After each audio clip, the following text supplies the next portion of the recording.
Eu tenho pensado bastante a respeito da igreja, do papel da igreja, e na semana passada a gente falou um pouco a respeito do que a igreja representa, do que a igreja é, e o que Jesus pensava a respeito da igreja. A gente se valeu de algumas figuras que estão na palavra de Deus, que a Bíblia mesmo usa para ensinar para a gente o conceito de igreja. Você não vai encontrar na Bíblia alguma coisa do tipo, a igreja é isso, ou ela funciona assim, mas ela se vale de algumas figuras que nos ajudam a entender o papel da igreja. E na semana passada, eu falei para vocês que a igreja é um projeto de Jesus, que a igreja é edificada por Ele, que a igreja é fundamentada na declaração de que Pedro havia feito, de que Jesus é o Filho de Deus, o Messias que havia de vir. Então toda a igreja é construída e formada e sustentada por essa declaração. E a gente viu algumas figuras, a gente falou sobre a família, a gente falou sobre o corpo, o exército e o edifício. Essas são figuras que demonstram como a igreja vive, como ela se relaciona e qual o propósito dela voltada para dentro, né? A gente viu essas metáforas e viu como a igreja deve funcionar, como deve ser o relacionamento da igreja, né, entre os seus membros. Mas a igreja tem um papel também missional. A igreja tem um papel voltado para fora. Inclusive, a palavra eclesia significa chamados para fora. A formação dessa palavra significa chamados para fora. Então, hoje eu queria falar com vocês a respeito do papel da igreja do lado de fora das paredes da igreja. Como que a igreja deve ser a extensão do corpo de Jesus, né, para alcançar as pessoas, para alcançar o mundo. E eu quero me valer então desse texto de Mateus capítulo 5, para a gente meditar um pouquinho a respeito disso. Então, Mateus capítulo 5, a partir do verso 13, diz assim, Jesus falando para os seus discípulos: vós sois o sal da terra. Ora, se o sal vier a ser insípido, como lhe restaurar o sabor? Para nada mais presta, senão para ser lançado fora, ser pisado pelos homens. Vós sois a luz do mundo. Não se pode esconder a cidade edificada sobre um monte. Nem se acende uma candeia para colocá-la debaixo do alqueire, mas no velador, e ela alumia a todos os que se encontram na casa. Assim brilhe também a vossa luz diante dos homens, para que vejam as vossas boas obras e glorifiquem a vosso Pai que está nos céus. Nesse texto eu quero me valer de 3 verdades. A primeira é que nós somos o sal da terra. Jesus diz que nós somos o sal da terra, ele diz que nós somos a luz do mundo e que, por causa disso, nós seríamos aqueles que trariam glória para Deus. Que através das nossas vidas, nós traríamos glória para Deus, que a glória de Deus seria manifestada para as pessoas. Então, baseado nisso, eu queria conversar um pouquinho com vocês, e pensando na primeira afirmação de Jesus, que nós somos o sal da terra, eu queria que você pensasse comigo, qual é o papel do sal? O que o sal faz? Como é que a gente lida com o sal? O que Jesus tinha em mente quando ele falou que nós éramos o sal da terra? A gente pode se lembrar que, naquela época, uma das coisas mais importantes que o sal fazia, uma das funções principais do sal, era impedir que as coisas se estragassem. Era a preservação. Naquela época, lógico, não tinha geladeira. Então, os alimentos, se não fossem preservados de alguma forma, iam se perder. E o sal era o principal instrumento para preservar a carne, por exemplo, né? Então, quando Jesus diz que nós éramos o sal da terra, muito provavelmente ele estava querendo dar essa conotação para a igreja também. Que a igreja seria responsável por preservar a terra. Nós seríamos aqueles que fomos chamados para envolver as pessoas desse mundo e de alguma forma preservá-las da perdição que esse mundo se encontra, do pecado que esse mundo se encontra. Nós seríamos então esse instrumento de Deus para cuidar das pessoas. Nós temos o papel de preservar a sociedade, de nos envolvermos com ela e de alguma forma proteger a sociedade do mal, do pecado que está cercando todas as pessoas. E a gente percebe que, desde aquela época, a sociedade só está piorando, só estão cada dia mais más, né, com pensamentos piores, com maneiras terríveis de lidar umas com as outras, e a igreja foi chamada para fazer diferença, para operar a transformação e preservação dessas pessoas. Jesus também, quando fala que nós somos o sal da terra, provavelmente está querendo dizer o seguinte: vocês são aqueles que vão realçar o sabor das coisas boas que esse lugar tem. Você já deve ter comido comida sem sal e sabe que comida sem sal é muito ruim de comer, não é isso? Ninguém fala assim, nossa, que sal gostoso que tem nessa comida. A gente fala, nossa, que tempero bom que essa comida tem. Isso porque o sal realça o sabor de algum tempero. Nós fomos chamados também para realçar aquilo que existe de bom nas pessoas. A gente não deve apagar a bondade das pessoas, a gente deve trazer, de alguma forma, o realce dessas verdades que existem nas pessoas. O sal também tinha uma função de provocar sede nas pessoas.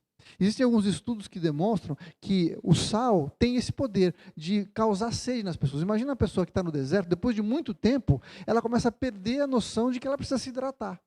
Ela perde muita água por causa do suor e acaba perdendo a noção de que ela precisa se hidratar, beber água, porque senão ela morre.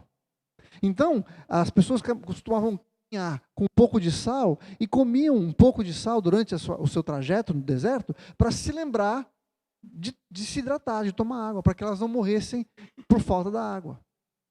Jesus quer que nós sejamos aqueles que provoquem sede nas pessoas. O que é provocar sede nas pessoas? É as pessoas olharem para a gente e falarem assim, nossa, está faltando alguma coisa na minha vida. O que é que está faltando na minha vida? O que você tem que eu não tenho?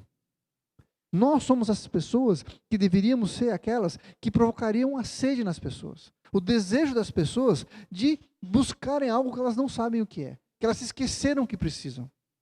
As pessoas andam por aí esquecidas de Deus. Estão correndo atrás das suas necessidades, do seu trabalho, do dinheiro, das suas paixões do dia a dia, mas se esquecem que aquilo que elas de fato precisam é de Deus. E nós somos aquelas pessoas que são chamadas para provocar essa sede na vida das pessoas. As pessoas que chegam perto da gente devem ficar com sede, e sede de Deus. A gente cantou aqui aquela música que fala que nós queremos beber do teu rio, Senhor. E uma das músicas que nós cantamos fala a respeito do encontro que aquela mulher samaritana teve com Jesus. Que ela buscava a sede, ela buscava água para matar a sua sede. E ela ia num horário muito terrível, que era no meio-dia, né, para evitar as outras pessoas. E aquele episódio mostra para a gente que a mulher vai buscar água do poço. E o poço fala de algo que ela teve que fazer força para conseguir. Ela teve que jogar o balde, puxar a água, ela se esforçou para conseguir a água que matava a sua sede. Mas Jesus fala assim, olha, se você beber da água que eu lhe der, você vai receber uma fonte que joga de dentro de você. Isso fala da graça de Jesus, da água que vem do Senhor, que não é conquistada pelo nosso braço, mas que é conquistada através do poder de Jesus na nossa vida. E as pessoas precisam entender, através de nós, essa fonte de água viva está disponível para elas também. Elas não precisam, todos os dias, ir até a fonte, até o poço, e se esforçar para tirar água, para matar a sua sede, e a sede que vai voltar no dia seguinte. Mas que nós temos algo que vai matar a sua sede permanentemente, porque é uma fonte que jorra de dentro da gente. As pessoas precisam encontrar essa verdade, gente. E nós, como igreja, somos aqueles que vão levar essa verdade para as pessoas. Nós vamos provocar essa sede. E não só isso, nós vamos apontar para onde elas podem ir para receber essa fonte de água viva na vida delas. Sal da terra também significa que nós somos pessoas de valor. Que existe um valor em nós. O sal naquela época era algo muito valioso, que inclusive era utilizado como forma de pagamento de salário. Por isso que a gente fala salário. Salário vem daí, de sal.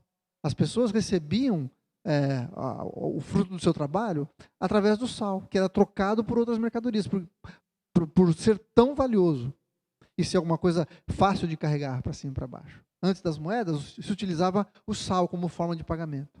Isso significa que nós temos esse valor. O Senhor nos chama para que a gente entenda que nós somos pessoas de valor. E que esse valor precisa ser operado no meio das pessoas.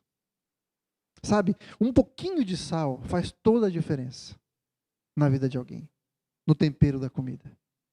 O sal é indispensável, não só para dar sabor, não só para preservar, mas para a nossa vida. O ser humano precisa de sal para viver. E nós, como igreja, fomos chamados para ter essa função de alcançar as pessoas e produzir vida nas pessoas através do poder de Jesus em nós. O sal, então, tem o papel de preservação, de dar sabor, mas também tem o papel de purificação. Eu queria ler para você o que está lá em 2 Reis, capítulo 2, versos 19 a 22. 2 Reis, capítulo 2, 19 a 22, diz assim: Os homens da cidade disseram a Eliseu. Eliseu é o profeta que foi levantado depois de Elias. Eis que é bem situada essa cidade, como vê o meu senhor. Porém, as suas águas são más e a terra é estéril. Aí, Eliseu diz assim: Trazei-me um prato novo e ponde nele sal. Coloca sal nesse prato. E trouxeram para ele. Então, ele saiu ao manancial das águas e colocou o sal naquele manancial. E disse: Assim diz o Senhor, tornei saudáveis estas águas. Já não procederá daí morte nem esterilidade. Ficaram, pois, saudáveis aquelas águas até o dia de hoje, segundo a palavra que Eliseu tinha dito. O sal tinha, então, esse sinal, essa conotação de trazer purificação para alguma coisa. As águas foram purificadas, aquelas águas que eram amargas, aquelas águas que eram não próprias para beber, foram purificadas pelo sal. E nós, como igreja, quando Jesus fala que nós somos o sal da terra, Ele está falando, vocês vão ter esse poder, vocês vão ter essa função de purificar aonde vocês estiverem. As pessoas que estiverem em contato com vocês vão ser preservadas, vão ser purificadas, vocês vão provocar sede nelas e vocês vão compartilhar o valor que vocês têm. O sal também produz cura. Naquela época, o sal era colocado em cima de algumas feridas para que elas cicatrizassem. A igreja tem esse papel, tem essa função, esse chamado de produzir cura na vida das pessoas. Quantas pessoas machucadas, quantas pessoas feridas, quantas pessoas tristes, desanimadas, decepcionadas com tantas coisas. E a igreja tem esse papel, ela tem esse poder de, através do poder de Jesus na nossa vida, produzir cura e cicatrizar, fechar as feridas de tantas pessoas. Quantos aqui foram tocados pelo seu envolvimento com a igreja, de modo que foram sarados, que se levantaram dos seus traumas, que se levantaram daquelas coisas que perseguiram as suas vidas durante tanto tempo? Através do poder curador da comunhão com a igreja, não é verdade? Você já experimentou isso? Nós podemos ser essas pessoas que abraçam outras, que trazem para dentro de si e produzem cura, que compartilham o poder do Espírito Santo na vida delas, de forma que elas possam ser completamente curadas também, através do poder de Jesus. A igreja é o corpo de Cristo. Jesus se manifesta nesse mundo através de nós, gente. Nós somos as mãos e os pés de Jesus. Nós somos os olhos de Jesus, que enxergam as necessidades e clamam ao Pai, para que nós possamos tocar essas vidas e curá-las. Esse é o papel da igreja. Semana passada eu falei que a igreja é um corpo que se sustenta, que se desenvolve, que um colabora com o outro, mas a gente não pode ficar olhando só para dentro da gente. Nós fomos chamados para fora. E se a gente não for para fora, se a gente não cumprir esse papel, a igreja vai começar a minguar. Nós vamos começar a minguar. Nós vamos começar a ficar doentes. Sabe aquele que só come e não gasta suas energias? Começa a ficar com uma obesidade mórbida. Existe um exemplo bacana, que é o Mar Morto, por exemplo. Não sei quantos sabem que o Mar Morto, ele só recebe água, ele não libera água para lugar nenhum. E por causa disso, ele se tornou morto. Porque não tem mais vida nele. De tanto que ele recebe e não dá, ele morreu. E se nós não fizermos a mesma coisa, nós estamos fadados a morrer. Se a gente não olhar para fora, não enxergar que nós somos o corpo de Jesus, que tem como missão alcançar as pessoas, a gente está fadado a morrer. Mas nós não somos só sal da terra. Jesus disse que nós também somos luz do mundo. E o que isso tem a ver com a gente? Como é que a gente entende isso? Primeiro, que parece estranho, porque Jesus disse que Ele era a luz do mundo. Em João 8,12 diz assim, Jesus falava dizendo, eu sou a luz do mundo, quem me segue não andará em trevas, pelo contrário, terá a luz da vida. Jesus, de fato, é a luz do mundo, mas ele colocou em nós essa possibilidade, essa bênção de nós também sermos luz do mundo. Agora, que tipo de luz que nós somos? Nesse texto que nós lemos, Jesus deixa claro. Ele diz assim: nem se esconde uma candeia para colocá-la debaixo do alqueire. O alqueire é uma cesta, um cesto, um vaso. Ninguém acende uma lâmpada e coloca debaixo de um vaso. Pelo contrário, ela é colocada num velador, num lugar alto, que ilumina todos que estão dentro da casa. Ele também disse que nós somos como uma cidade colocada num lugar alto, onde todos podem ver. Vamos pensar em como que é uma candeia e vamos tentar entender o que Jesus quis dizer quando ele diz e nos comparou a uma candeia. A primeira coisa que a gente vê é que uma candeia, ao contrário de Jesus, não tem luz própria. Jesus é a luz porque ele produz a luz nele mesmo. Mas uma candeia, ela precisa de óleo para que ela produza a luz.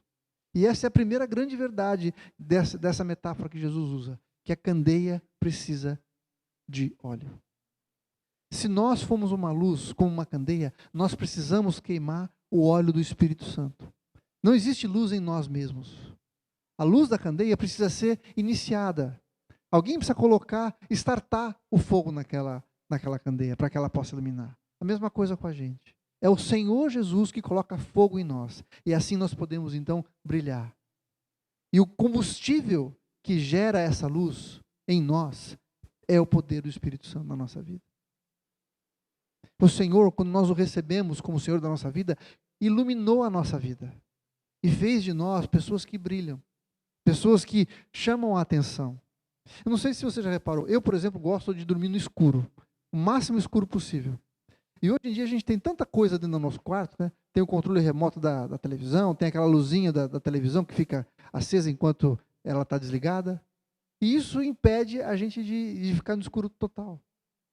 Isso mostra que uma pequena luz, por menor que ela seja, ela é percebida quando há escuridão. Será que nós, como luz de Jesus, estamos iluminando onde nós estamos? Porque treva onde a gente está não falta, concorda comigo? Pecado onde a gente vive não falta. Nós, por menor que fôssemos, por uma luz menorzinha que nós fôssemos, nós poderíamos e deveríamos mostrar a diferença no lugar onde nós estivermos. Quando a gente chega, as pessoas precisam ser confrontadas com seus pecados. Quando a gente chega, a gente precisa confrontar as pessoas com as coisas que elas fazem de errado. Não como um sinal de imposição, mas simplesmente pela nossa presença ali. Quando nós chegamos, as pessoas começam a perceber, opa, o que eu estou fazendo está estranho.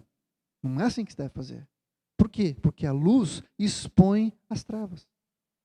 Se você estiver sujo num lugar escuro, você não vai perceber que você está sujo. Mas basta um pouquinho de luz para que a sujeira apareça, não é assim? Se você pega um par de meias, você tem um par de meia preto e um par de meia azul. Já confundiu isso? O que você faz para perceber qual que é?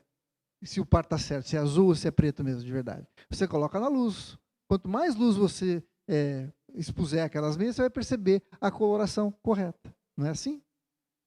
A luz que nós somos, que nós representamos, significa que as pessoas vão conseguir identificar aquilo que é verdadeiro, aquilo que é bom. E nós somos chamados para mostrar para as pessoas a luz de Jesus. Mostrar uma nova alternativa. Mostrar o caminho por onde as pessoas devem andar.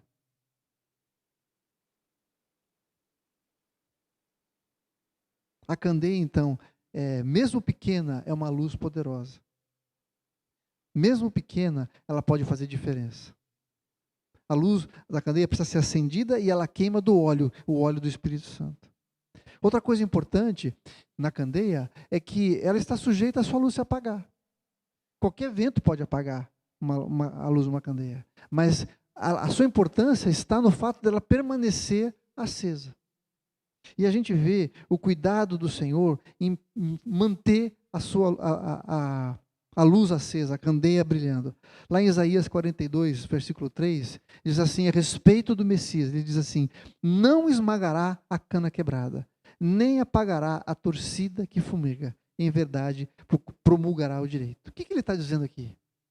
A cana quebrada, a cana que está dobrada, ele não vai pisar, de modo que ela quebre completamente. Nem aquela chaminha que ainda está acesa, ele não vai apagar. Ele não vai permitir que a nossa luz se apague. Ele vai fazer tudo e vai proteger a nossa vida para que a nossa luz continue brilhando. E aqui eu quero falar com você a respeito de uma verdade muito importante. Essa semana eu conversei com uma pessoa que estava um pouco chateada, porque ela falou assim, puxa, eu estou buscando a Deus, mas eu não consigo ter uma vida reta diante de Deus, eu tenho tropeçado, eu caio nos mesmos pecados. E ela ficou muito triste e decepcionada consigo mesma, porque ela achou que não poderia ser usada por Deus, que ela não poderia cumprir o chamado de Deus na sua vida. E o que eu disse para ela foi o seguinte, olha, cada um de nós está sujeito a tropeçar, mas é o Senhor quem nos levanta. Deus não usa os perfeitos, porque se Ele usasse apenas os perfeitos, nenhum de nós poderia ser usado, a começar de mim. Então, o Senhor é aquele que nos dá segundas chances, todos os dias. As suas misericórdias se renovam a cada manhã. Tem misericórdia para nós, tem misericórdia para você. Você tropeçou, você errou, você falhou? O Senhor tem uma nova chance, uma nova oportunidade para você. Ele te chamou para ser luz. E Ele não vai permitir que, se houver ainda um pouquinho de chama, Ele não vai permitir que essa chama se apague. Ele vai cuidar para que essa chama continue brilhando. Deus não chama perfeitos, Ele aperfeiçoa aqueles que Ele chama. Dá para entender isso? O Senhor não te usa porque você é bom, mas você se torna alguém bom porque é usado pelo Senhor. Não é você ser bom que te salva, mas quando você é salvo, o nosso comportamento é transformado pelo poder de Jesus na nossa vida. Ele quer usar a sua vida. E eu quero te mostrar dois exemplos para a gente entender bem essa ideia. O primeiro exemplo que eu quero usar para você é o exemplo de Isaías. Isaías já era um profeta, quando no capítulo 6 do seu livro, ele tem uma visão do Senhor. E ele fica tão impactado com aquilo que ele vê, que ele é confrontado com o seu pecado. É mais ou menos como se ele tivesse sido exposto à luz. Na sala do trono ele viu a glória do Senhor. A luz do Senhor se manifestou e expôs os seus pecados. E ele fala assim, Senhor, eu vou morrer porque eu vi a tua glória. Eu não posso. Eu sou um pecador, eu sou um homem pecador. E naquele momento, ele não sai correndo desesperado, fugindo da luz do Senhor. Pelo contrário, um anjo vai no altar, pega uma brasa e queima os seus lábios. Isaías não ficou fazendo uma quarentena para ver se ele melhorava um pouquinho. Ele não ficou fazendo um curso para ele se tornar uma pessoa melhor. Ele não foi resolver os seus problemas para depois ser usado. Não, o Senhor falou assim, quem há de ir por nós? Isaías falou assim, eu vou, Senhor. Imediatamente o Senhor o manda fazer a sua obra. Um homem que havia acabado de confessar que era pecador, depois do toque do Senhor, ele é completamente transformado, purificado, a ponto de poder ser usado pelo Senhor. Sabe, a gente não se torna bom pela nossa força, a gente se torna bom por causa do Senhor. O Senhor é quem nos purifica, é o Senhor quem nos autoriza a fazer a sua obra. É Ele que nos capacita a fazer a sua obra. E o segundo exemplo que eu queria mostrar para você é o de Pedro. Pedro, depois que negou a Jesus, ele ficou arrasado. No momento em que ele nega Jesus, o texto diz que Jesus cruza o olhar com ele e ele chora amargamente, porque ele se lembra que Jesus havia dito que iria negá-lo. Imagina, na cabeça de Pedro, tudo que ele tinha imaginado que ele faria pelo Senhor, que ele iria morrer pelo Senhor, e na hora H, ele amarela e nega Jesus. O peso que estava sobre ele, o remorso que estava sobre ele. Mas Jesus tem um encontro com ele um pouco depois, na praia. E bate um papo com ele, falando assim, Pedro, você me ama? E Pedro fala assim, Senhor, eu gosto do Senhor. Eu não te amo, não. E Jesus fala, apacenta as minhas ovelhas, Pedro. E Jesus pergunta de novo, Pedro, você me ama? E ele responde, Senhor, eu gosto do Senhor. E Jesus fala, apacenta as minhas ovelhas. E pela terceira vez, Jesus aí muda a pergunta. Ele fala, Pedro, você gosta de mim? E aí Pedro se entristece, porque Jesus pergunta se ele gostava apenas. E Pedro responde, Senhor, o Senhor sabe todas as coisas, o Senhor sabe que eu te amo, o Senhor sabe como que eu me relaciono com o Senhor, até onde vai o meu amor pelo Senhor. E pela terceira vez, Jesus responde a mesma coisa, apacenta as minhas ovelhas. Se fosse a gente, o que a gente ia falar?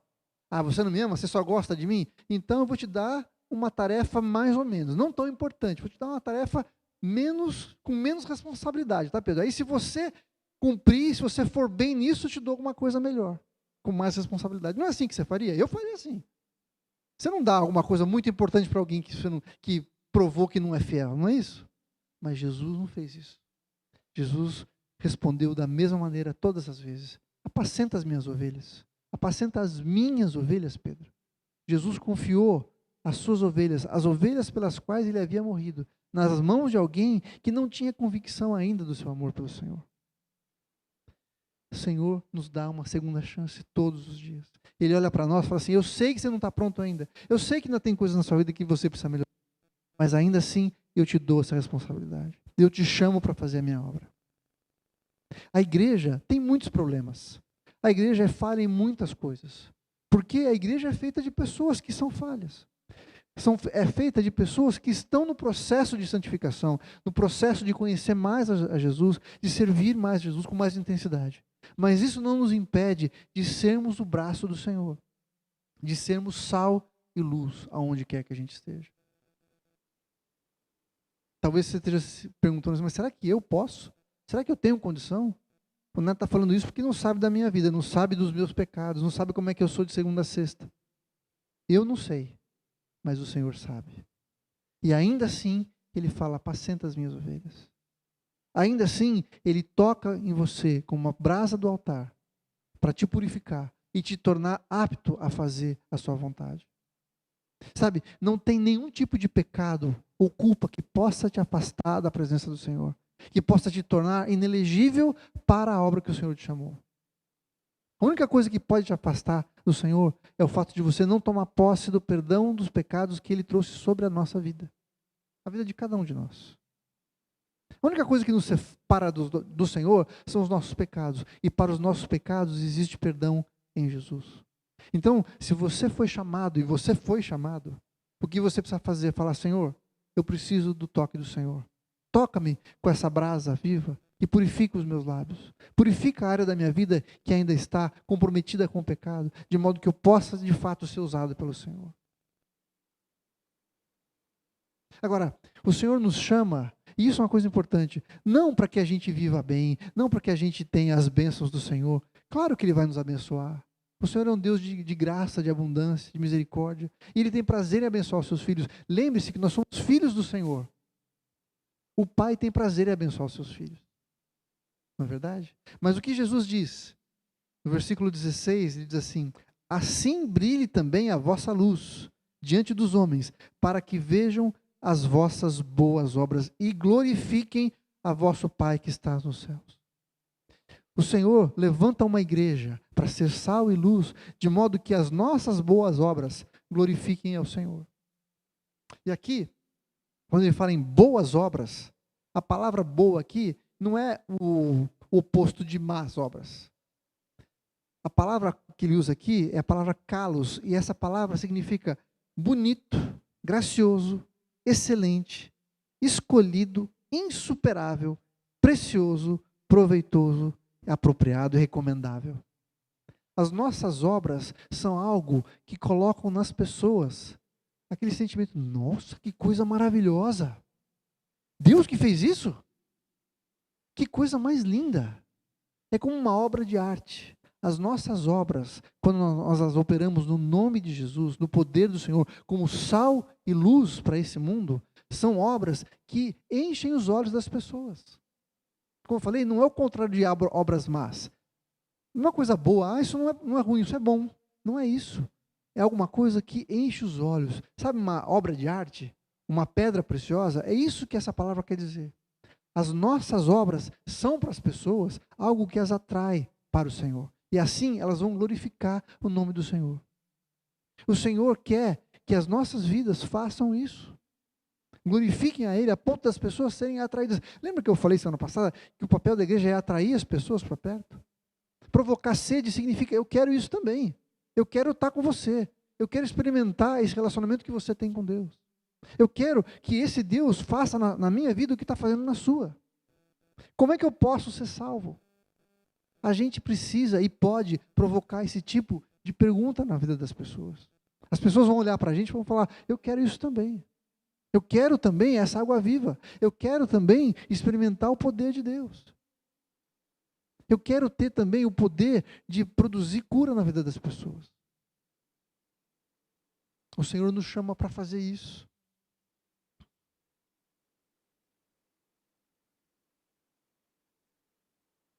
Efésios capítulo 3, versos 20 a 21 diz assim: Ora, aquele que é poderoso para fazer infinitamente mais do que tudo quanto pedimos ou pensamos, conforme o seu poder que opera em nós, a Ele, Deus, a esse Deus, seja a glória na igreja e em Cristo Jesus por todas as gerações, para todos sempre. Amém. A igreja é instrumento de glória para Deus. E nós temos essa responsabilidade. Muitas vezes a igreja, ou o comportamento da igreja, traz vergonha. Quantas vezes você já não ficou sem graça de alguém falar alguma coisa que viu por aí a respeito da igreja? Comportamento de algum pastor, de algum missionário, de alguém que usurpou ou enganou as pessoas, muitas vezes por causa de dinheiro, não é isso? Ou quantas vezes a igreja machucou pessoas, mas nós podemos fazer diferente. Nós precisamos e podemos fazer diferente. E nós estamos aqui reunidos para aprendermos a ser uma igreja que glorifica ao Senhor. Agir como sal e luz. O Senhor chamou cada um de nós para fazer isso. A igreja, somos cada um de nós, mas nós não existimos sozinhos. Lembra que eu falei que nós somos um corpo? O dedão não é corpo sozinho. O indicador não é corpo sozinho. Mas quando ele está junto com os outros, aí ele é corpo. Estarmos juntos, andarmos juntos, vivermos juntos, crescermos juntos, é aquilo que o Senhor nos chamou para fazer. De forma que nós sejamos então capacitados a fazer diferença onde quer que a gente vá. E nós podemos de fato fazer isso, gente. Eu queria que você saísse daqui com essa ideia, com essa verdade impregnada na sua cabeça. Às vezes a gente tem uma visão tão individualista do nosso relacionamento com Deus, né? Eu oro, eu vou na igreja, eu dou o dízimo, eu faço as coisas boas. E se esquece que a igreja é mais do que um relacionamento unitário. São pessoas que andam juntas, que confessam juntas aquilo que Jesus fez nas suas vidas. E que esse relacionamento precisa ser desenvolvido, amadurecido, para que nós possamos de fato crescer. Sozinho não dá para ficar, não dá para fazer a vontade do Senhor. Nós precisamos estar juntos, para que a glória do Senhor se manifeste em todos nós. Você quer isso para a sua vida? Será que a gente pensa nisso? Eu arrisco dizer que não. Eu tomo por mim. Poucas vezes eu sou tomado desse sentimento de a gente estar junto, de pensarmos como igreja, não como indivíduo apenas. Isso é alguma coisa que a gente precisa desenvolver. Crer que o Senhor pode usar as nossas vidas como corpo para fazer diferença na vida das pessoas. O que está acontecendo no Rio Grande do Sul é um exemplo disso. Muitas igrejas estão sendo levantadas para apoiar, para cuidar, para abençoar pessoas que perderam tudo. Individualmente, mas como igreja. E nós somos chamados para fazer isso também. Talvez não lá no Rio Grande do Sul, mas aqui onde a gente está, ao nosso redor. Você pode fazer diferença. Chamando alguém que você conhece, que ainda não conhece a Jesus, para estar com você, para vir aqui, para conhecer o corpo. Conhecer as pessoas que professam a mesma fé que você. Levar essa pessoa na célula com você. Chamar essa pessoa para a sua casa. Orar por ela, falar assim, eu estou orando por você, a minha igreja está orando por você. Você pode imaginar o impacto que isso pode fazer na vida dessa pessoa? Pessoas que talvez sejam desprezadas, que não tenham ninguém que as apoie, e tem um grupo de pessoas que, por causa do amor de Jesus, se colocam à disposição dela para servi-la em oração, a repartir com ela aquilo que ela precisa, para que não haja necessidade. Nós somos esse povo que pode fazer diferença. A igreja é o corpo de Jesus. E se desenvolve como um corpo. Mas ele foi chamado para fora. Para fora. Para sairmos daqui e fazermos diferença. E aqui nós somos treinados para isso. E o Senhor nos chama para ser sal, para produzir cura, para dar sabor, para preservar e para iluminar o lugar onde essas pessoas vivem. Mesmo entre nós, nós produzimos cura entre nós. Nós iluminamos uns aos outros, mostrando o amor do Senhor, as áreas da nossa vida que precisam ser transformadas pelo poder do Senhor. Graças a Deus pela sua igreja. Graças a Deus pelo corpo de Jesus, que se desenvolve, que cresce e que nos abençoa uns aos outros. Amém? Vamos orar?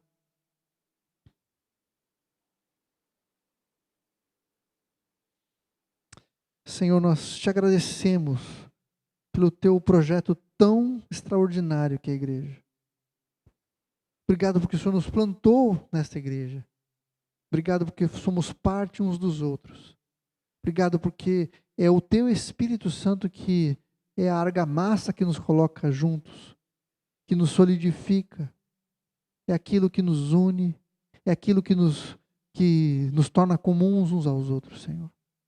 Nós te louvamos, Senhor, porque o teu Espírito nos capacita a crescer. Obrigado pelo teu Espírito que nos dá dons e talentos, e poder e autoridade para vencermos o pecado, para vencermos o mal e sermos instrumentos de glória para o teu nome, aonde nós estamos. Abre os nossos olhos, Senhor, eu te peço em nome de Jesus, para que a gente não fique um grupo religioso, um grupo ensimesmado, um grupo que só olha para si mesmo, para suas necessidades, para suas carências. Nos ajuda, Senhor, a ter os nossos olhos atentos às necessidades daqueles que estão à nossa volta. Senhor, tantas pessoas com sede, nós temos a água viva brotando dentro da gente, que pode matar a sede dessas pessoas. Tantas pessoas em trevas, na escuridão, sem saber para onde ir, sem saber que direção tomar. E nós somos a luz do Senhor, que aponta o caminho, que mostra o caminho, que traz à luz tudo aquilo que está escondido. Muito obrigado, Senhor. Nós pedimos que o Senhor nos toque, nos abençoe, nos capacite, nos levante, Senhor. Tire de nós toda a religiosidade, tudo aquilo que impede a gente de viver uma vida de plenitude, Senhor, na Tua presença. Oramos, Senhor, para que o Senhor promova a salvação em nós e através de nós, no nosso meio, para que o nosso coração esteja ardendo pelas vidas que não conhecem o Senhor ainda. Foi para isso que o Senhor nos chamou, Senhor. Para sermos discípulos e fazermos discípulos, ensinando-os a guardar tudo aquilo que o Senhor tem nos ensinado. Batizando-os em nome do Pai, do Filho e do Espírito Santo, de modo que eles tenham um encontro profundo, verdadeiro com o Senhor. Muito obrigado pelo que o Senhor tem feito na nossa vida. Obrigado, Senhor, pelas vidas, pelas famílias. O Senhor reuniu aqui e que o Senhor colocou para que a gente possa crescer juntos. Oramos, Senhor, por aqueles que estão distantes de nós, aqueles que precisam de uma palavra de restauração, de paz, de alegria. Usa as nossas vidas, Senhor, para que o Senhor desfaça toda a ferida, que o Senhor sare e cure toda a ferida. Para aqueles que estão vendo a gente pela internet também, Senhor, que sejam tocados e curados pelo Senhor. E que assim possamos produzir e mostrar a glória do Senhor por onde quer que a gente vá. Nós te agradecemos e oramos no nome de Jesus. Amém.